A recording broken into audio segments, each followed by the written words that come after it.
In today's episode, I want to talk about ghosting. No, not that kind of ghosting. This is getting closer, but still not that kind of ghosting either. I want to talk about the papercraft technique of ink ghosting. So let's dive in. Welcome to Crafty Soup. If you're new here, my name is Misty, and I'm so glad you're here, whether you are new or continuing.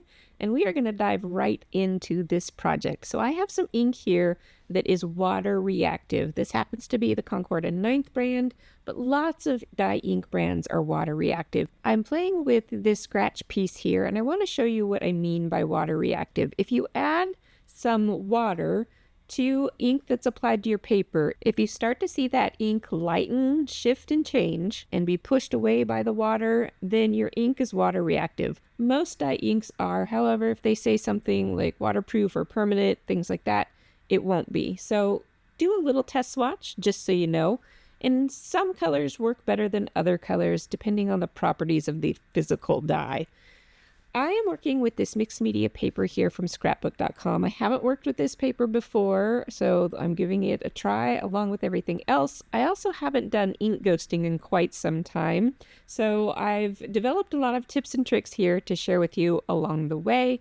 I did cut this paper down from 8.5 by 11 to 8.5 by 8.5 just for the ease of working on things. All right, I have got an ink brayer here. I will show you another way to apply the ink later. But when you are brayering your ink on, it's good to continuously roll your brayer along the ink pad instead of going back and forth, which will only ink up a small section. You want to roll, lift, and then keep rolling along so that you ink up the entire circumference, and also roll your brayer side to side so that you ink up the entire length. That's going to give you the most ink coverage on your paper. I will continue rolling my brayer along the paper, covering up the white space as we go. And yes, I know it looks like a hot mess right now as I go in and try and fill in some of the thinner ink areas. But the Concorda 9th ink specifically will smooth and dry out. Many modern inks on the market these days do that. So be patient with it, and I will show you a before and an after here in a minute to see what it looks like. But if you still don't like it with that, I will show you that other way to ink up. So I did let this dry. In fact, I helped it along with a heat tool. But here you can see the difference between the wet one and the dry one. It does get less of a hot mess. Okay, here is the second way I would recommend applying ink, and that is using a paper pouncer. This one is from Picket Fence Studio. They are the originators of these paper pouncers. There are other brands on the market these days. You could even use a sponge makeup tool, which I believe inspired all these blending tools to begin with. You could use a modern blending brush tool, but it doesn't apply as much ink, and that is the next tip. Having plenty of ink on your paper will give you better results. All right, everything is dry. I did do that brown on the back of my orange, and as you can see, I did get a little bit of over inking on there, but that's okay. It won't matter too much in the end. I'm going to do this ghosting technique with this stencil, which I designed, and I'm super excited about it because it has edges that will match up so that you can get a continuous pattern across even a 12 by 12 sheet of paper. And I will be offering the stencils like this in a small product shop that I will be starting very soon. Now, this is just a prototype, so it does need some adjustments because it has some super fine areas that need thickened up a little bit. And that leads me into the next tip. If you're new to this ghosting technique, I would work with stencils that have much more open designs. Anything with fine detail is going to be a little bit harder in the beginning to get a good result. But as you'll see a little bit later, this surprised me with how good it did come out. All right, I am going to mask off everything else besides the stencil because we are going to be spraying this with water, and that is the secret to this ghosting technique. A fine spray is the best spray to use, so that is your next tip. I have this Spellbinders mist bottle, which is new to me, and it has got a super fine spray, which is fantastic. Now, I am not going to spray this close to the paper. I am going to hold it up much higher, so that is another tip.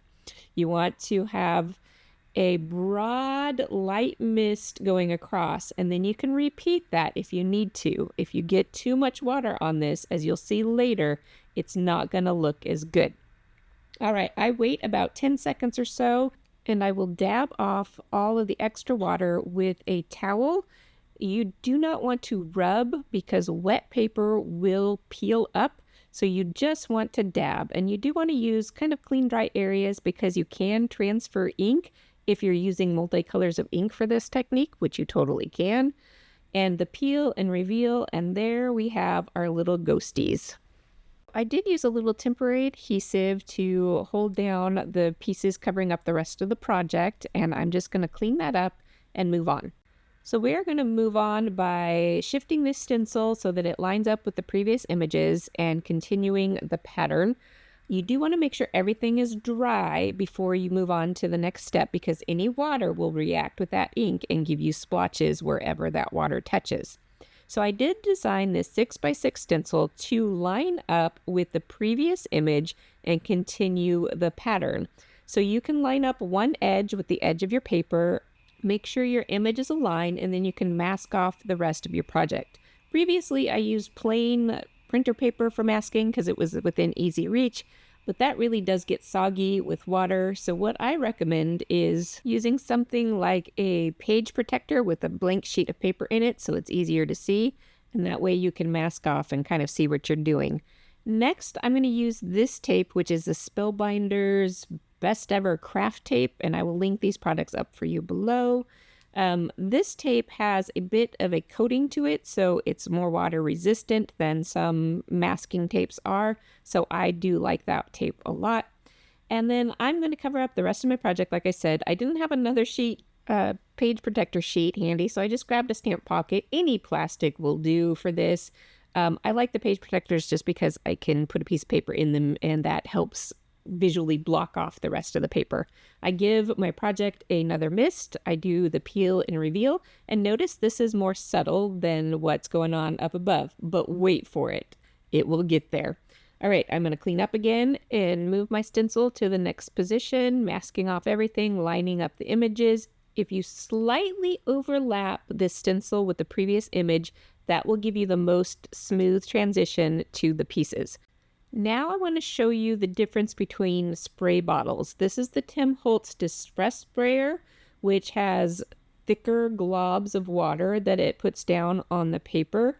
And you'll see what the results look like, and you'll see how you lose some fine detail when we do that peel and reveal. Already you can see how chunky that is looking, but here we go. I do not like it with that chunky water. So your spray bottle will make a difference, and you don't have to use the Spellbinders. You can find something on Amazon also with a fine spray that's used for hairstyling. But know that you will get better results if you have a fine spray.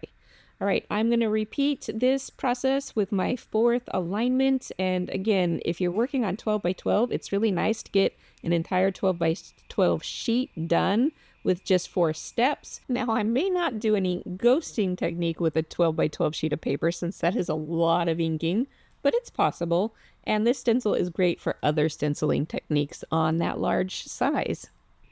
With our final peel and reveal, I wanted to show you that this ghost is still lighter than the ones we did previously, but notice the second image that we did down there at the bottom has fully ghosted and is now as solid as the first image. So give it a little bit of time.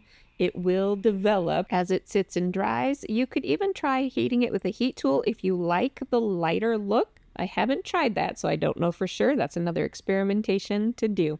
All right, I probably won't use that half of the paper that I don't like, but this other piece I can use totally for something like a card or an accent on a scrapbook layout.